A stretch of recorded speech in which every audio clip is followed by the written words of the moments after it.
राम राम सबको। कैसे हो आप लोग? आशा करती हूँ आप सब ठीक होगे।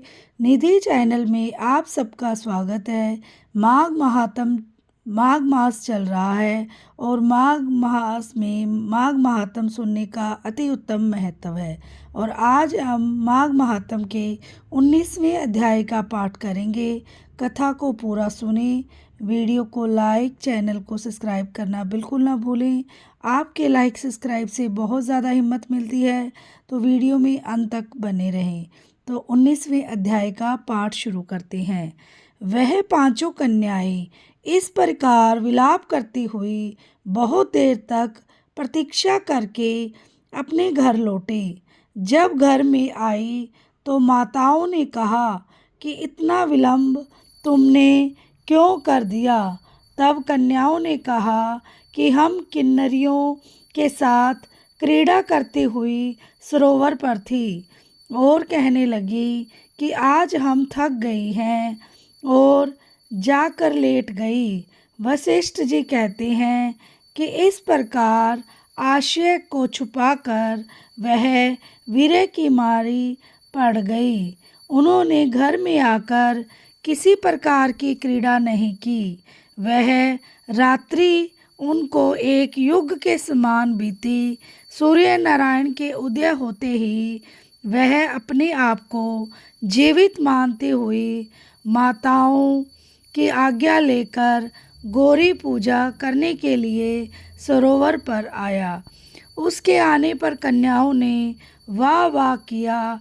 जैसे कमलिनी प्रातःकाल सूर्योदय को देखकर कहती है, उसको देखकर उनके नेत्र खुल गए और उस ब्रह्मचारी के पास चली गई।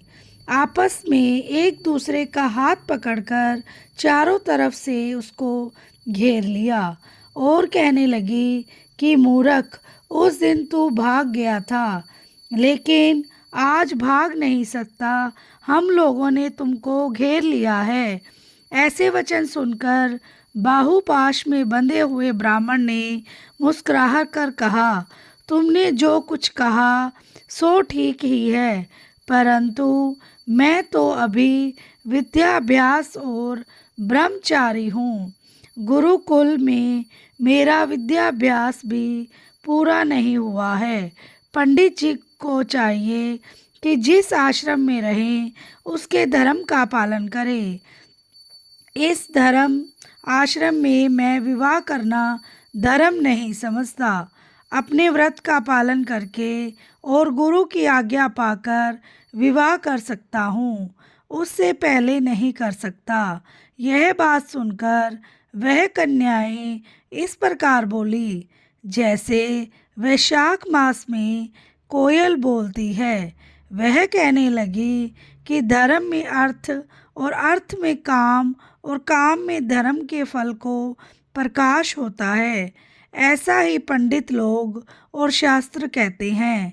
हम काम सहित धर्म की अधिकता से आपके पास आई हैं, सो आप पृथ्वी के सब भोगों को भोगिए। उस ब्राह्मण ने कहा कि तुम्हारा वचन सत्य है, किंतु मैं अपने व्रत को समाप्त करके ही विवाह कर सकता हूँ, पहले नहीं कर सकता। तब वे कन्याएं कहने लगी कि तुम मूर्ख हो। अनोखी औषधि, ब्रह्म बुद्धि, रसायन सिद्धि, अच्छे कुल की सुंदर नारियां ओ तथा जिस समय प्राप्त हो तब ही ग्रहण कर लेना चाहिए। कार्य को टालना अच्छा नहीं होता। केवल भाग्य वाले पुरुष ही प्रेम से पूर्ण, अच्छे कुल से उत्पन्न, स्वयं वर चाहने वाली कन्याओं को प्राप्त होते हैं। कहाँ हम अनोखी नारियां, कहाँ आप तपस्वी बालक। यह बेमेल का मेल मिलाने में विधाता की चतुराई ही है। इस कारण आप हम लोगों के साथ गंधर्व विवाह कर लें। इनके लिए ऐसे वचन सुनकर उस धर्मात्मा ब्राह्मण ने कहा कि वृत्ति रहकर उस समय वाह नहीं करूँगा, मैं स्वयंवर की इच्छा नहीं करता। इस प्रकार उसके वचन सुनकर उन्होंने एक दूसरे का हाथ छोड़कर उसको पकड़ लिया। सुशील और सुरसरवा ने उसकी भुजाओं को पकड़ लिया। सुतारा ने आलिंगन किया। चंद्रिका ने उसका मुख चूम लिया। परंतु फिर उसने क्रोधित होकर उनको श्राप दिया कि तुम डायन की तरह मुझसे चिपटी हो, इस कारण पिशाचनी हो जाओ। ऐसी श्राप देने पर वह उसको छोड़कर अलग खड़ी हो गई। उन्होंने कहा कि हम निरपराधियों को वृथा क्यों श्राप दिया। तुम्हारी इस धर्मज्ञता पर धिक्कार है। प्रेम करने वाले से बुराई करने वाले का सुख दोनों लोकों में नष्ट हो जाता है। इसलिए तुम भी हम लोगों के साथ पिशाच हो जाओ।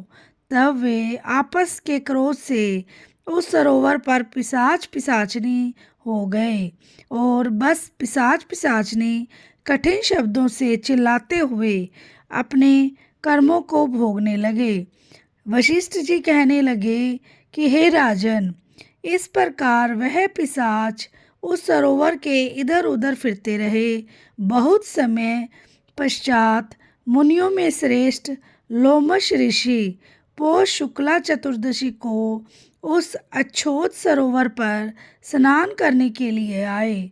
जब क्षुधा से दुखी इन पिशाचों ने उनको देखा तो उनकी हत्या करने के लिए गोल बांधकर उनको चारों तरफ से घेर लिया। वेद निधि ब्राह्मण भी वहां पर आ गए और उन्होंने लोमश ऋषि को साष्टांग प्रणाम किया। वे पिशाच ऋषि के तेज के सामने ठहर न सके और दूर जाकर खड़े हो गए। वेद निधि हाथ जोड़कर लोमश ऋषि से कहने लगी कि भाग्य से ही ऋषियों के दर्शन होते हैं। फिर उन्होंने गंधर्व कन्या और अपने पुत्र का परिचय देकर सब वृत्तांत सुनाया और कहा कि हे मुनीश्वर, यह सब ही श्राप मोहित होकर आपके सम्मुख खड़े हैं। आज इन बालकों का निस्तार होगा, जैसे सूर्योदय से अंधेरे का नाश होता है। वशिष्ठ जी कहने लगे कि पुत्र के दुख से दुखी हुए वेद निधि ब्राह्मण के ऐसे वचन सुनकर लोमश ऋषि के नेत्रों में जल भर आया और वेद निधि से कहने लगे कि मेरे प्रसाद से बालकों को शीघ्र स्मृति पैदा हो।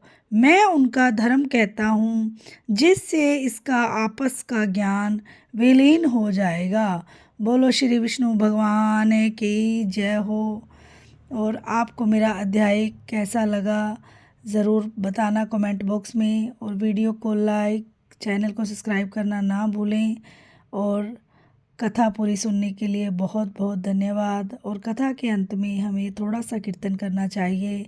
श्रीमन नारायण नारायण नारायण, भजमन नारायण नारायण नारायण, लक्ष्मी नारायण नारायण नारायण, जपमन नारायण नारायण नारायण, श्रीमन नारायण नारायण नारायण, भजमन नारायण नारायण नारायण। मिलते हैं नेक्स्ट वीडियो में। राधे राधे, जय श्री श्याम।